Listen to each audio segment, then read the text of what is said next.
반갑습니다. 네, 저는 한국에서 직장 생활하다가 1997년에 가족들과 함께 영국으로 가서 살기 시작했고요.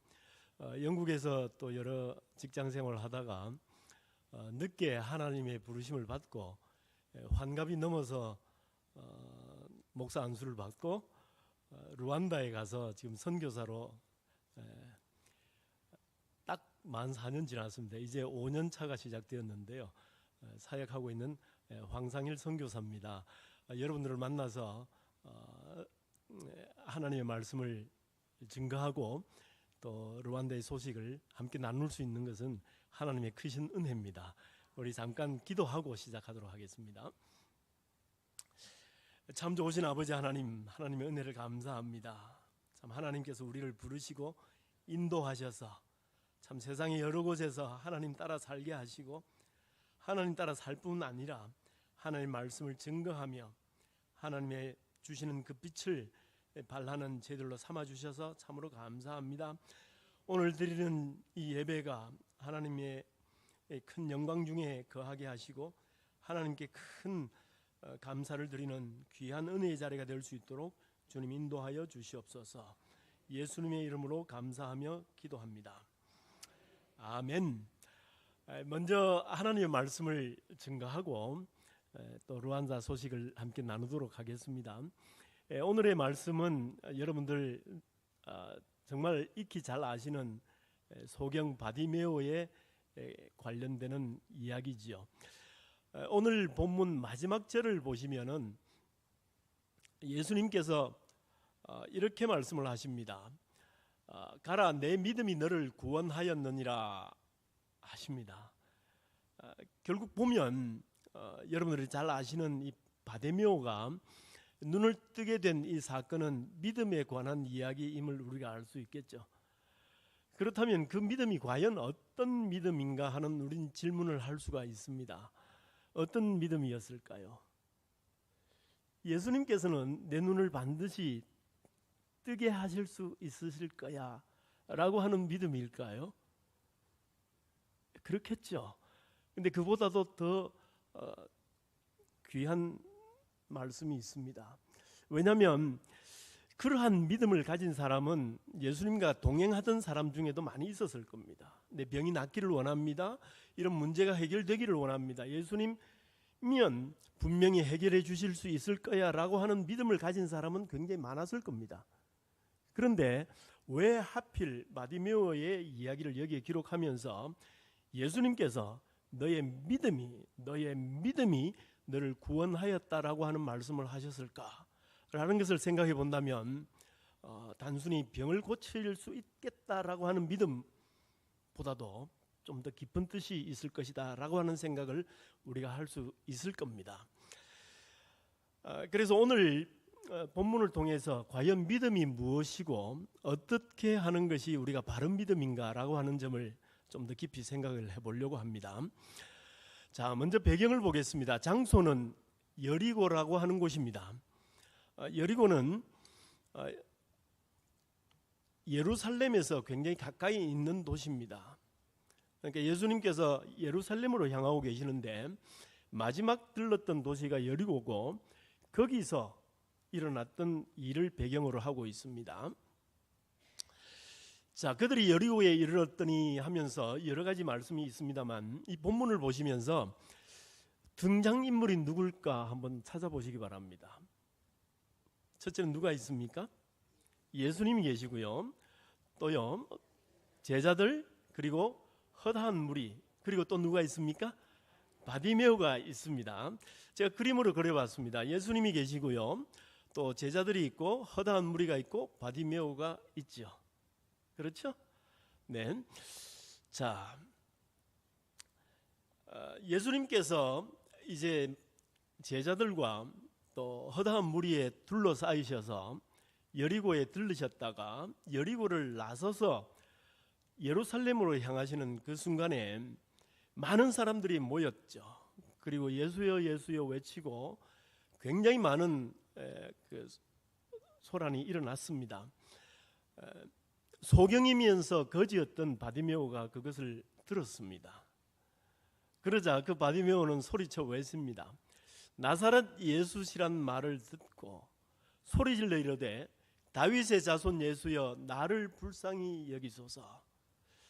자, 여기에 우리가 좀 이상한 점을 발견할 수가 있습니다. 사람들은 지금 누구라고 합니까?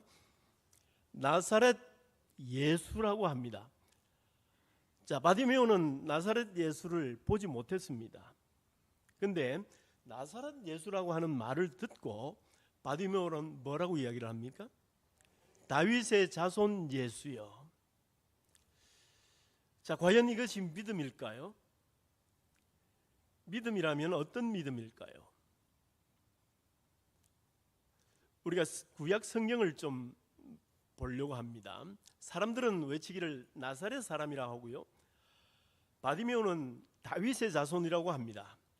다윗의 자손이 누군가? 사무엘하를 보면 다윗에게 하나님께서 말씀을 하십니다. 이제 내 후손 중에서 나라를 견고하게 할 사람이 날 것이다. 바로 메시아에 대한 예언이죠.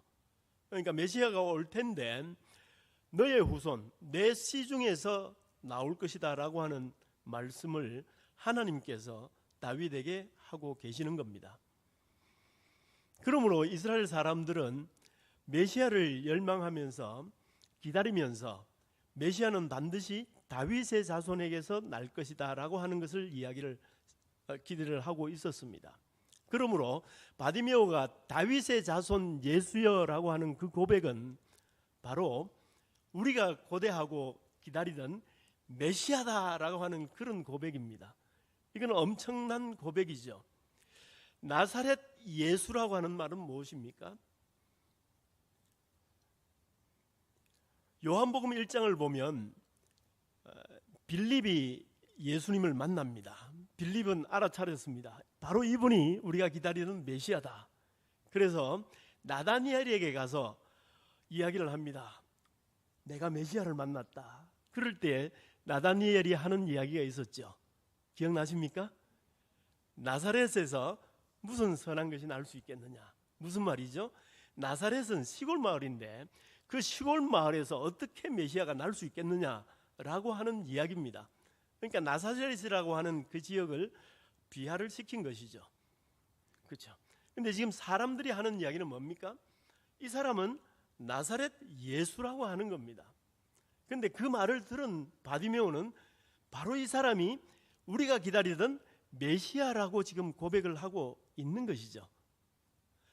자, 나사렛 사람이라고 하는 것은 예수를 단지 사람으로 보았습니다. 그렇죠? 그냥 나사렛에서 온 사람. 근데 다윗의 자손이라고 하는 것은 바로 메시아라고 하는 이야기입니다. 우리의 왕이라고 하는 이야기죠. 사람들은 그냥 나사렛에서 온 사람으로 예수를 바라보았지만 바디메오가 고백하는 것은 이분은 바로 우리의 왕이시다. 이분은 바로 우리의 메시아라고 하는 고백을 하고 있는 겁니다. 얼마나 귀한 고백입니까? 얼마나 놀라운 고백입니까? 마가복음 전체를 통해서 예수님을 다윗의 자손 예수라고 한 다윗의 자손이라고 하는 그러한 표현을 쓴 사람은 아무도 없습니다. 바디메오가 처음입니다. 그러므로 믿음이 무엇인가라고 하는 우리가 질문에 대답을 한다고 그러면 첫 번째는 믿음은 예수님이 누구신지를 바로 아는 것. 이것이 바로 믿음의 시작입니다. 그리고 그분을 따라 걷는 것이 바로 믿음의 생활이 되는 것이죠. 그런데 이 걷는 것도 만만치 않습니다. 자, 제가 조금 더 설명을 드리겠습니다. 지금 예수님께서는 예루살렘을 향하고 계십니다. 예수님께서는 3년간의 사역을 하시면서 예루살렘을 여러 번 방문을 하셨습니다. 그리고 대부분의 사역들은 북쪽에 있는 갈릴리라고 하는 지역에서 예수님께서는 사역을 하셨고요. 명절 때마다 예루살렘에 가셔서 방문을 하셨는데 지금은 마지막 방문입니다.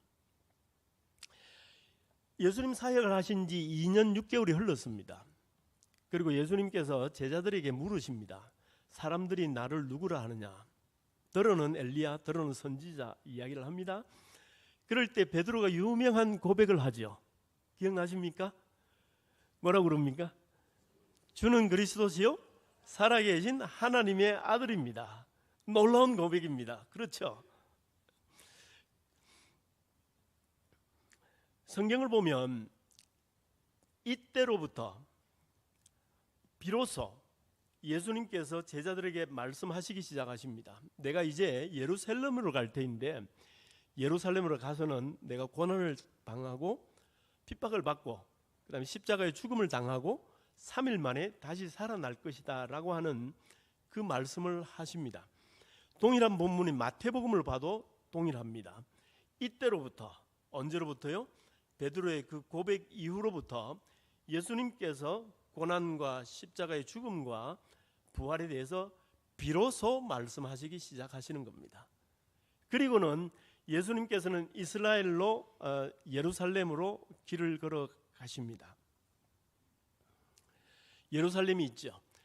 베드로의 고백이 일어난 곳이 가이사랴 빌립보입니다.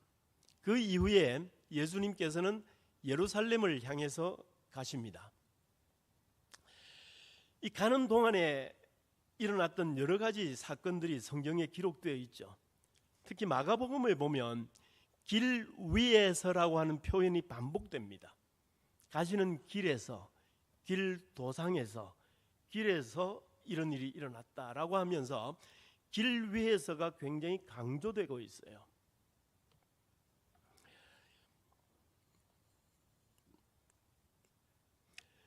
그 길을 가시다가 이제 여리고에 도착하신 겁니다. 여리고는 어디라고 그랬습니까? 예루살렘에 들어가기 전에 있는 마지막 도시입니다. 그 마지막 도시에서 그 길 위에서 예수님께서는 바디메오를 만나신 겁니다. 자, 이게 오늘 본문의 첫 절입니다. 디메오의 아들인 맹인 거지 바디메오가 어디에 앉았다고 합니까? 길가입니다.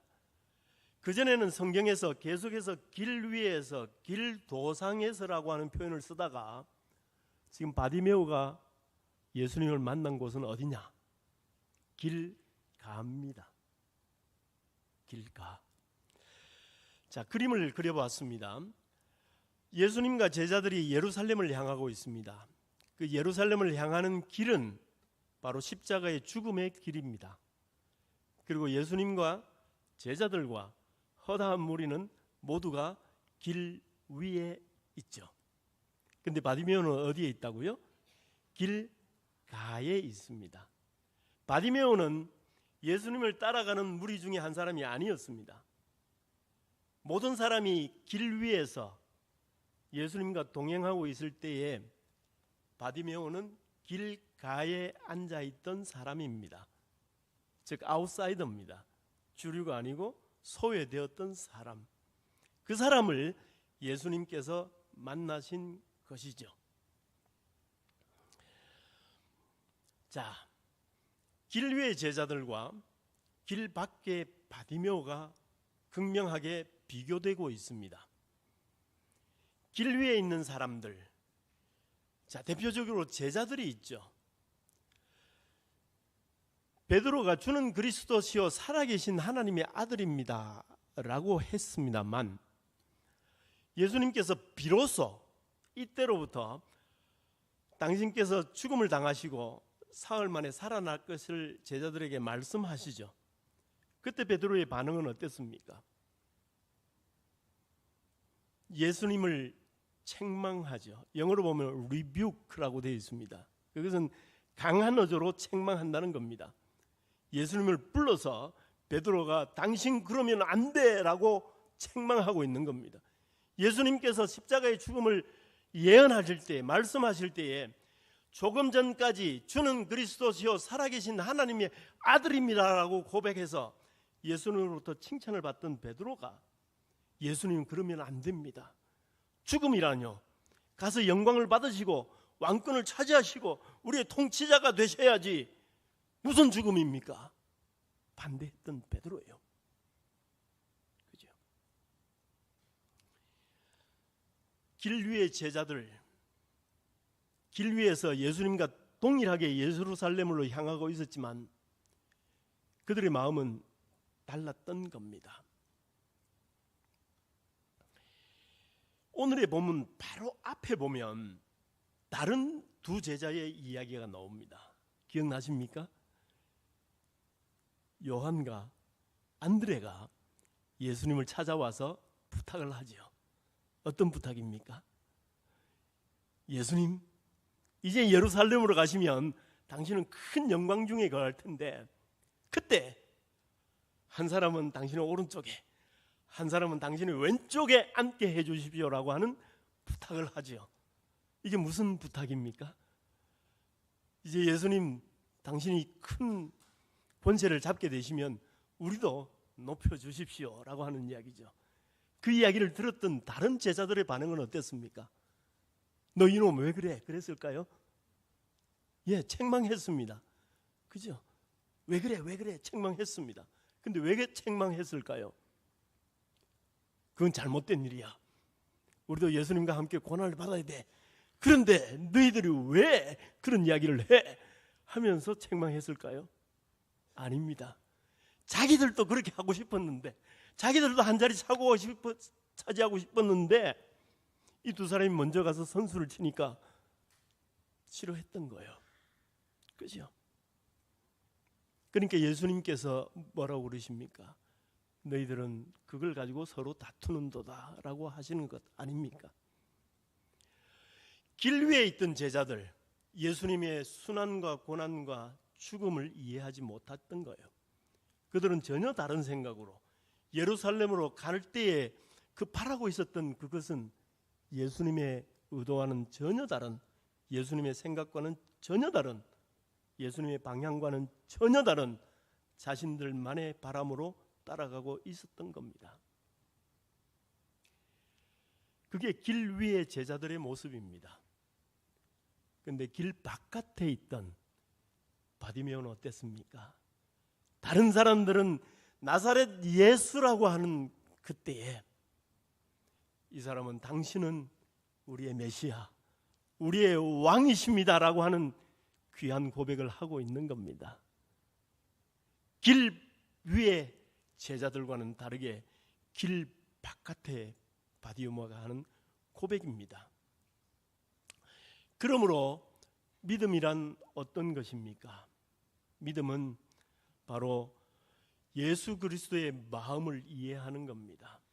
예수 그리스도의 마음은 어떤 마음이죠? 그거는 십자가의 마음입니다. 희생과 헌신의 마음입니다. 자기를 낮추시고 복종하는 십자가의 죽음의 마음입니다. 그 마음을 이해하고 그 마음으로 갈 때 그것이 바로 우리의 믿음이 되는 것입니다. 아멘이십니까? 예수님께서 물으시죠. 내게 무엇을 하기를 주기를 원하느냐? 이 물음은 바디메오에게 하셨던 예수님의 물음입니다. 그런데 동일한 질문을 조금 전에 요한과 야고보가 찾아왔을 때 예수님께서 그들에게 하셨던 제자들의 대답은 뭡니까? 높은 자리에 앉게 해 주십시오. 이게 대답이었습니다. 그런데 바디메오는 주님, 내가 보기를 원합니다. 여러분들에게 묻습니다. 여러분들은 길 위에 있는가요? 그렇지 않으면 길 바깥에 있는 분들인가요? 수요 예배에 나오셔서 기도하시고 찬양하시는 우리 모두는 길 위의 사람들입니다. 그렇지 않습니까? 우리 모두는 예수님과 함께 길을 걷는 사람들입니다. 그런데 예수님께서 물으세요. 무엇을 하여 주기를 원하느냐? 무엇을 원하십니까, 여러분? 우리는 길 위에 있지만 우리는 과연 예수님과 동일한 마음을 가지고 있나요? 예수님께서 바라시고 예수님께서 가시는 그 길을 동일한 마음으로 저희는 걷고 있나요? 그 질문을 저희들은 해야 합니다. 아프리카로 가서 르완다에 선교사로 살고 있는 저 자신도 역시 길 위에 있는 사람이죠. 그런데 저 자신에게도 묻습니다. 과연 예수의 마음으로 예수님과 동행하는가? 그렇지 않으면 다른 어떤 목적을 가지고 살고 있는가? 우리가 늘 해야 될 질문이라고 생각이 되어집니다.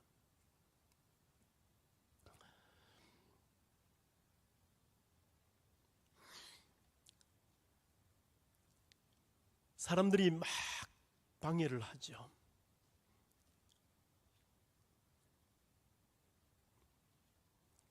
바디메오가 다윗의 자손 예수여 외치니까 사람들이 막습니다. 좀 조용히 해. 예수님께서 지금 바빠. 예루살렘으로 가셔야 돼. 조용히 해, 조용히 해. 할 때 바디메오는 더 소리 높여 외칩니다. 다윗의 자손 예수여, 다윗의 자손 예수여. 왜 외칩니까? 바디메오는 알았습니다. 이제 이 예수님을 놓치면 나는 다시 예수님을 못 볼지도, 아니 보지 못하는 사람이니까 못 볼지는 아니겠네요. 못 만날지도 몰라라고 하는 간절함이 있었습니다. 그래서 더욱더 외치는 겁니다. 사람들이 막으면 막을수록 다윗의 자손 예수여, 다윗의 자손 예수여 부르는 겁니다. 그 마음이 맞았죠. 왜냐하면 이때 바디메오가 예수님을 만나지 못했다면 예수님께서는 십자가에 달려 돌아가셨습니다. 그러므로 다시는 만날 기회가 없는 거죠. 성경에 있는 것처럼 너희는 만날 만한 때에 그를 찾으라. 그 순간이 바로 바디메오에게는 정말 절대절명의 순간이었습니다. 그래서 사람들이 아무리 방해를 하고 막더라도 바디메오의 마음은 예수께로 향하고 있었던 겁니다. 다윗의 자손 예수여, 다윗의 자손 예수여. 예수님께서 그 말씀을 들으시죠. 그리고 제자들을 시켜서 부릅니다. 그리고 너희는 무엇을 하여 주기를 원하느냐 물으시고 눈을 뜨게 하시죠.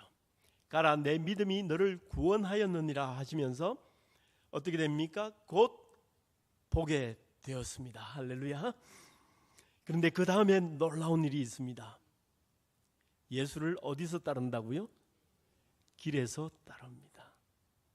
할렐루야. 바디메오는 길 바깥에 길가에 앉았던 사람입니다. 그러나 예수님을 만나고 눈을 뜨게 될 때 그는 길 안으로 들어왔습니다. 자, 이렇게 되어 있던 바디메오입니다. 그러나 예수님을 만났을 때는 이렇게 됩니다. 그렇죠. 길가에 있던 사람이 예수님을 만나고 길 안으로 들어와서 예수님을 따르기 시작하였습니다. 근데 더 놀라운 것은요, 성경의 마가복음에 예수님께서 굉장히 많은 이적을 행하십니다.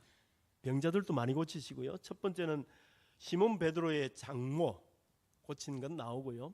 베세다의 안전병이 고치셨고요. 혈루병 들린 여자도 고쳤고요. 야이로의 딸도 고쳤습니다. 중풍병자도 고쳤고요. 굉장히 많은 이적을 행하셨는데 그 중에 병 고침을 받은 사람의 이름이 아무도 없어요.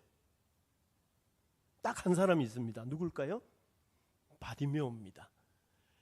왜 수많은 사람들이 병 고침을 받았고 했는데 왜 하필이면 바디메오의 이름만 남았을까?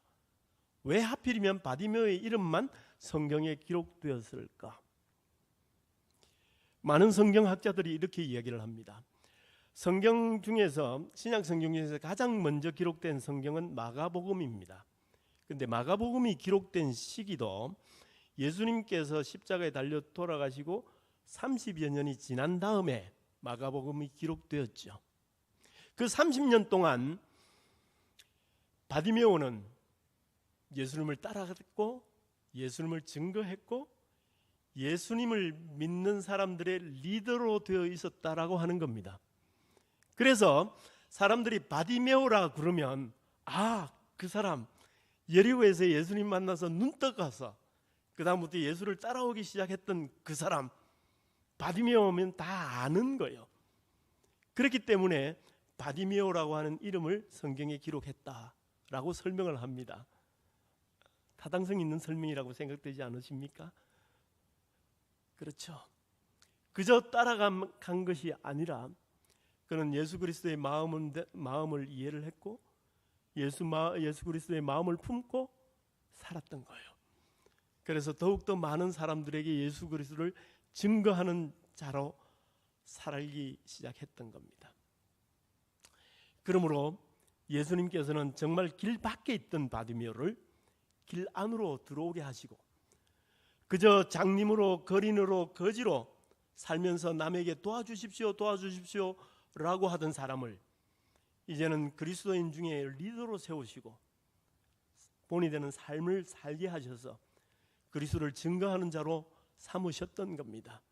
정말 nothing이었지만 something으로 바꾸셨고 nobody였지만 somebody로 바꾸셨던 겁니다.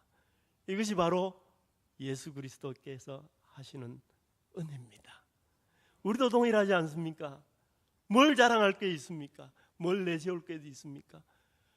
그저 열어보면 부끄러움밖에 없고 그저 열어보면 창피한 일밖에 없는 저희들이지만 하나님께서는 우리를 부르셔서 아무것도 아닌 티끌과 같은 저희들을 부르셔서 하나님의 자녀로 삼아주시고 아무것도 내세울 것 없는 저희들이지만 하나님께서는 저희들의 인생을 사용하셔서 복음을 증거하게 하시고 그리스도의 빛을 발하게 하시는 그것이 바로 하나님의 은혜 아닙니까? 그렇다면 바로 여러분과 제가 바디메오가 아닐까요?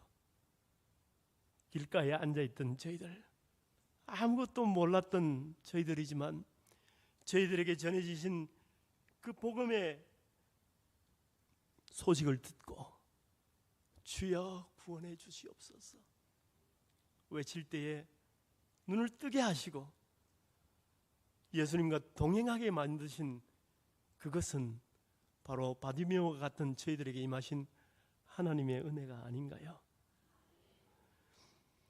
이 길이 바로 저희들이 걸어갈 길이고요. 그러므로 정리하자면 첫째는 믿음은 예수님이 누구신가를 바로 아는 것이 믿음입니다. 그리고 두 번째는 그분을 따라가는 겁니다. 그리고 더 중요한 것이 뭐라고요? 세 번째, 그분의 마음으로, 그분의 심장으로, 그분의 능력으로 살아가는 겁니다. 이것이 바로 믿음입니다. 자, 그 길은 르완다까지 이어집니다.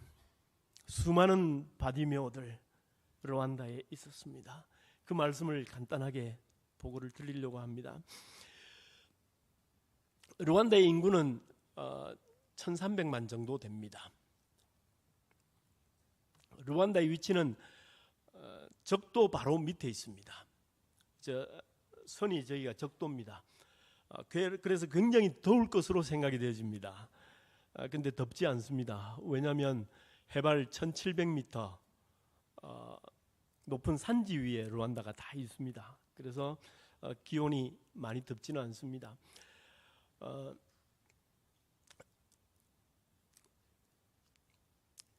크기는 경상도 정도 크기 됩니다.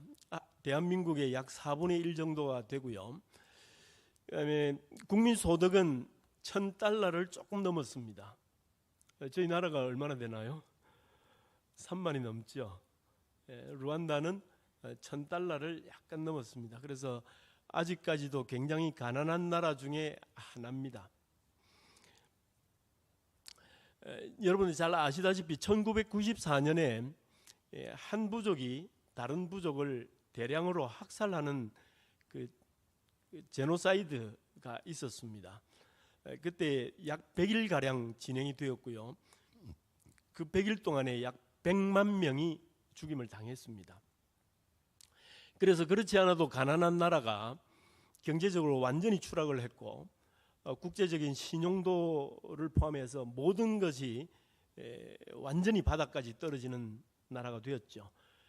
그런데 1994년 이후에 지금까지 놀라운 성장을 거듭을 하고 있습니다. 금년이 32년째죠. 매년 4월 달에는 그 추모 행사를 갖습니다. 그래서 일주일 동안은 큰 소리도 못 지르고요, 크게 웃지도 못하고 모든 집회 금지, 완전 추모 기간으로 가지고요. 그리고는 그 자숙의 기간을 또 여러 달 가지게 됩니다. 그렇게 해서 매년 치유와 회복의 기간을 거치고 있고요. 32년 전이니까 아직도 그 사건을 기억하고 있는 사람들이 굉장히 많습니다.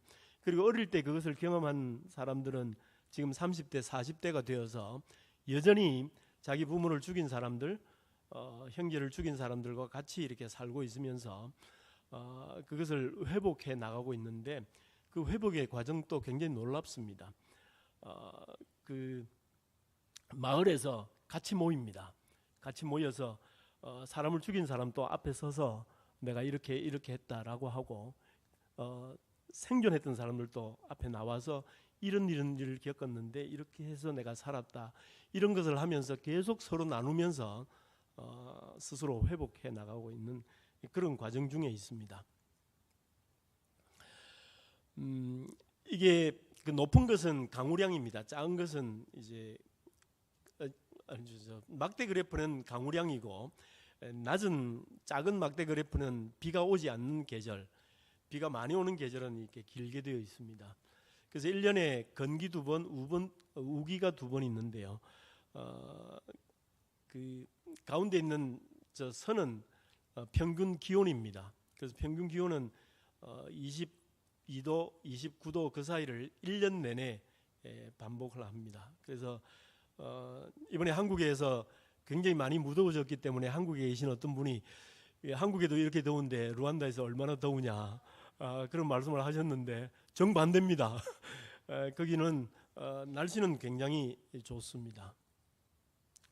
기독교인이 가톨릭이 40%, 그다음에 이단과 개신교 뭐 이런 걸 다 포함해서 한 48% 정도 되고요.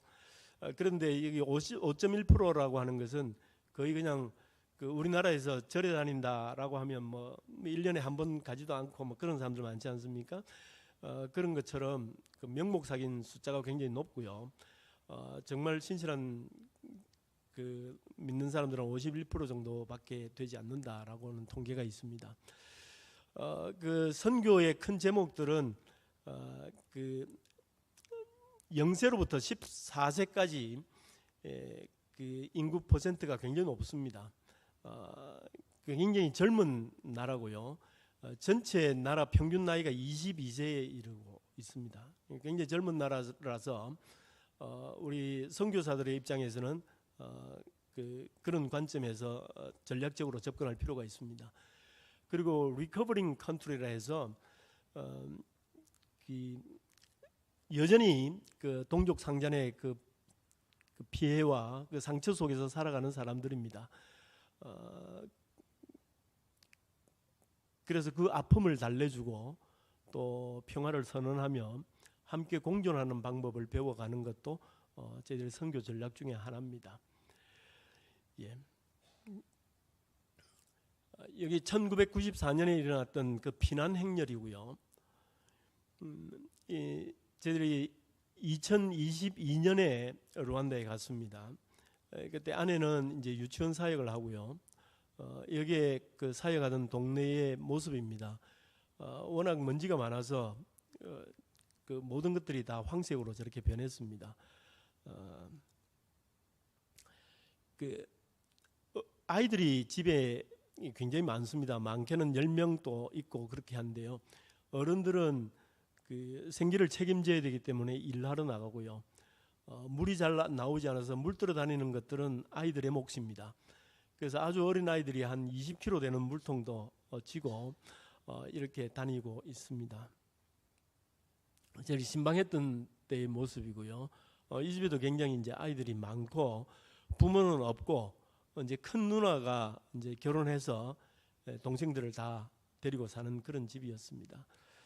또 신방했을 때인데요. 이 집에 갔을 때도 제 청년들 신방인데 아버지가 있냐 하니까 아버지가 없다는 거예요.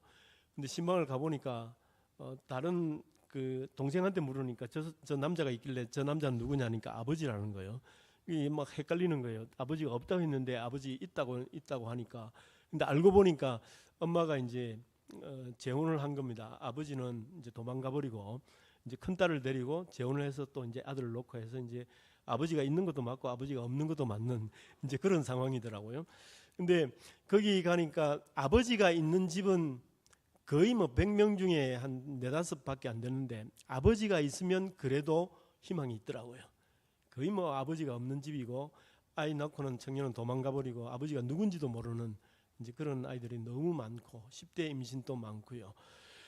여기는 이제 저희들이 섬겼던 청년들입니다. 수련회 하는 모습이고요. 이런 청년들이 있습니다. 예, 청년들이 수련회 하면서 율동하는 모습입니다. 이것도 이제 청년 신방인데요. 지금 보이는 곳이 부엌 겸 응접실 겸 거실입니다. 뒤에 벽에 신발도 걸려 있지 않습니까? 어느 집에 가니까 칫솔도 놓을 데가 없어가지고 벽에 있는 구멍에다가 이렇게 칫솔 꼽아놓고 살던데요. 이 공간에서 지금 세 자녀, 엄마, 이모가 이렇게 함께 살고 커튼 뒤쪽이 이제 그 침실인데 거기서 생활을 다 하고 있습니다.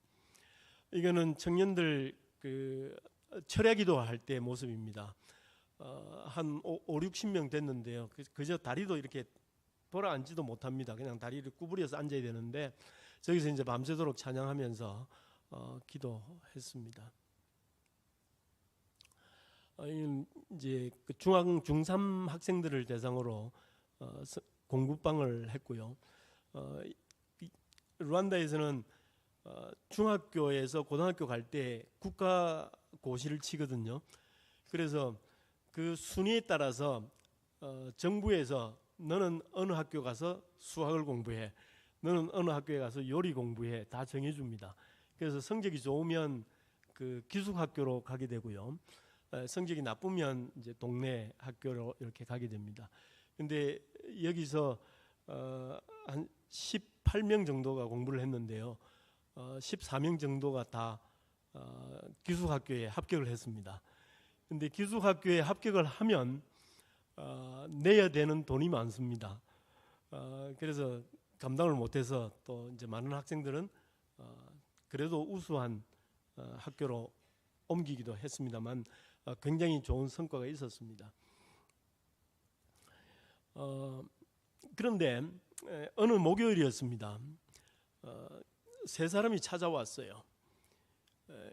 정부에서 나온 사람들인데 오늘부터 당장 교회 문을 닫아라 이렇게 하는 거예요.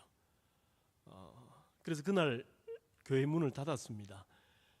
교인 수가 한 600에서 800명, 1000명까지도 모였고 청년들은 한 100명 가량 모이던 교회였는데 그날부로 문을 닫고 그때 우리가 월요일부터 수련을 준비하고 있었는데 수련회 준비하려고 사놓았던 많은 음식들 그 자리에서 그냥 다 스톱되고 아무것도 못했습니다.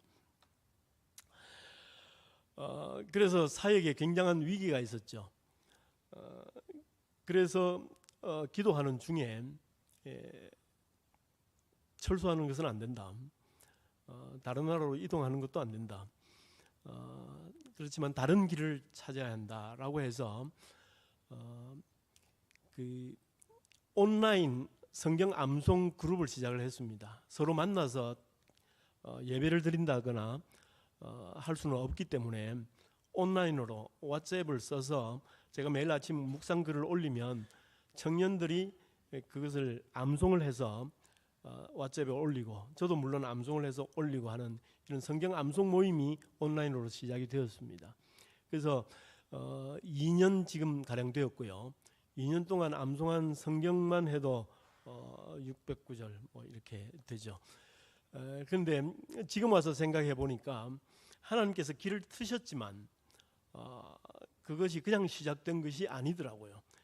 저희들이 4년 전에 루안다에 처음 갔을 때 그 아침 이슬 이라고 하는 제목으로 모닝 듀라고 하는 이름으로 매일 아침 새벽 기도회를 시작을 했습니다.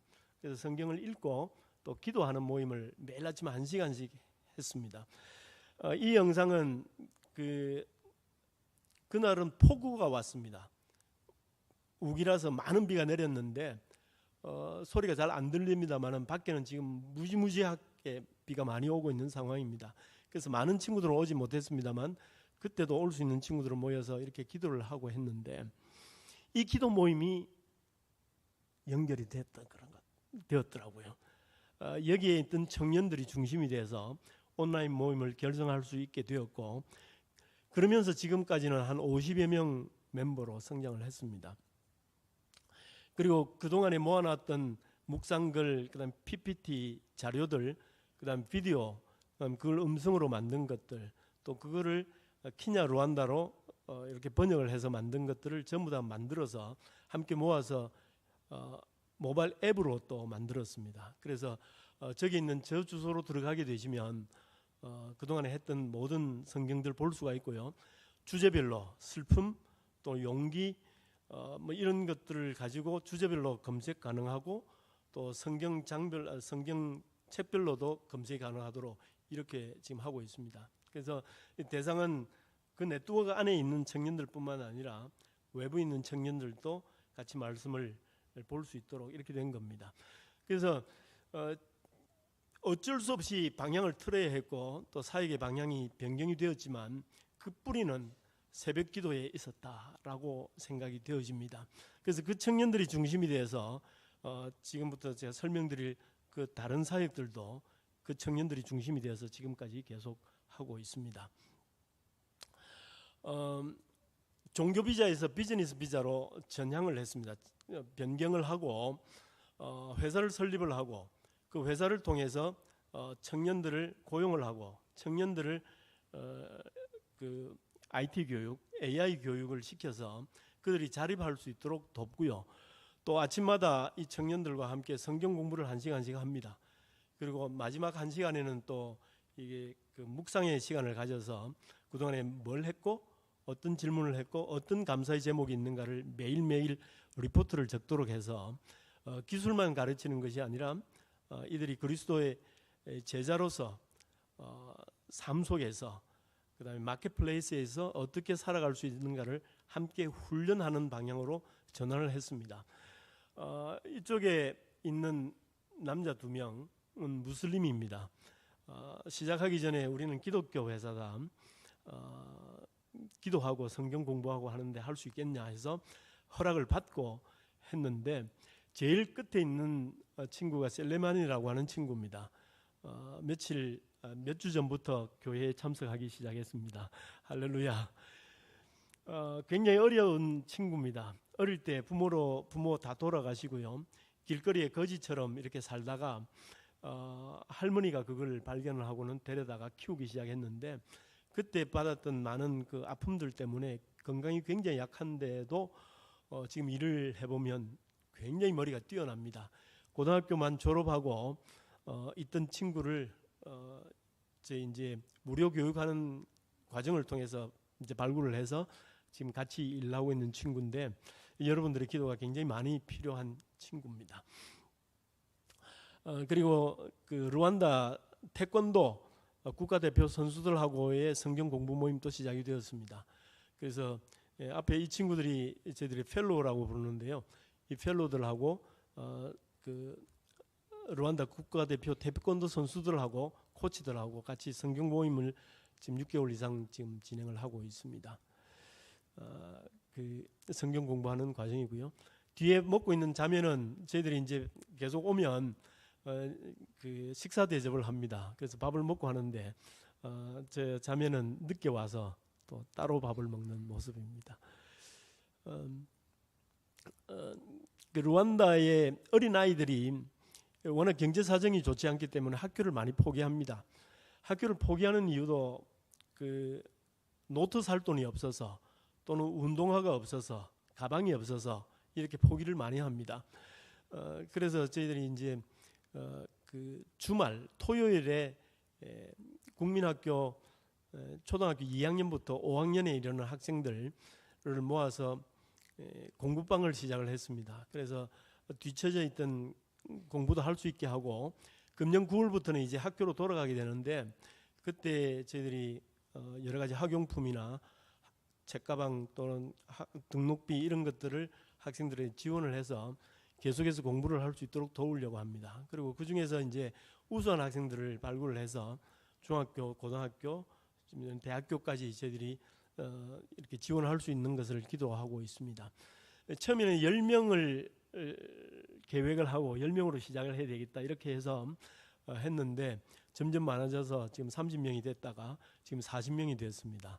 그래서 청년들 3명이 그 청년들은 실제로 학교에서 가르치는 선생님들인데 그 청년들이 와서 3명의 선생님, 그다음에 고등학교 다니는 청년 3사람이 이제 보조교사로 해서 매주 토요일 3시간씩 이렇게 공부를 하고 있습니다. 그리고 부모들에게 이건 옥수수 가루입니다. 이것을 줘서 또 양식을 돕도록 또 그렇게 하고 있고요. 공부하는 모습입니다. 이름 쓰기 지금 하고 있습니다. 머리 뒤에 보면 굉장히 상처가 많은데 저것도 그 아픔의 흔적입니다. 네. 네, 아이들이 굉장히 좋아합니다. 그리고 이 수업을 마치면 저희들이 꼭 신방을 갑니다. 그 40명의 신방을 지금 차례대로 하고 있는데요. 한 학교에서 선생님이 우리 학교 학생들 어린 학생 가난한 학생들 좀 뽑아달라 그래서 저희들이 5명 받겠습니다 했는데 9명을 데리고 온 거예요. 그래서 당신들끼리 그럼 결정을 하십시오 해서 4명은 돌아가고 5명이 남았어요. 그래서 그날 그 5명을 데리고 신방을 갔습니다. 가보니까 그 중에 한 명은 굉장히 부자인 거예요. 그냥 집도 있고 그 다음에 새들어 사는 집이 있는데 그 새들어 사는 집에 아이하고 같이 온 거예요.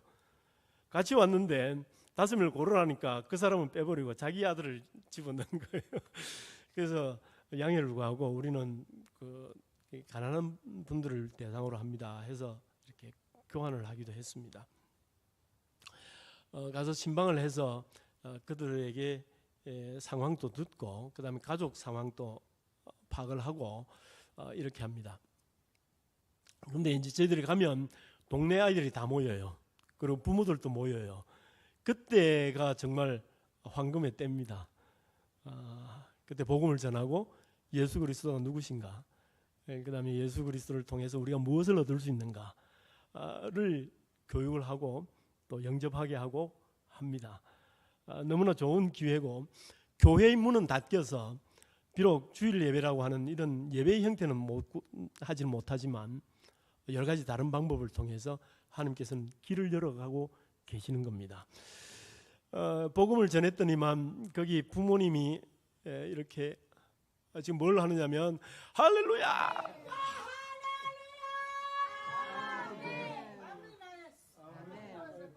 예, 저런 기쁨이 저희들 신방 때마다 일어나고 있습니다.